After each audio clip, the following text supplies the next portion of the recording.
MLC కవిత రాజీనామాకు ఆమోదం లభించింది. కవిత రాజీనామాను మండలి చైర్మన్ గుత్తా సుఖేందర్ రెడ్డి ఆమోదించారు. నిజామాబాద్ స్థానిక సంస్థల ఎమ్మెల్సీగా ఎన్నికైన కవిత ఇటీవలే తన ఎమ్మెల్సీ పదవికి రాజీనామా చేశారు. తాజా మండలి చైర్మన్ ఆమోదం తెలిపారు. ఎమ్మెల్సీ స్థానం ఖాళీ అయినట్లు నోటిఫికేషన్ జారీ చేశారు.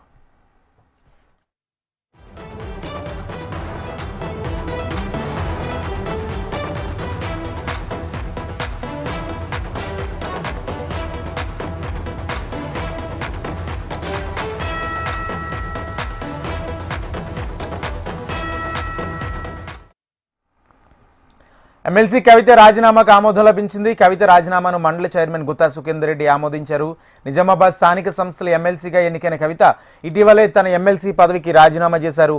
తాజాగా మండలి చైర్మన్ ఆమోదం తెలిపారు. ఎమ్మెల్సీ స్థానం ఖాళీ అయినట్లు నోటిఫికేషన్ జారీ చేశారు.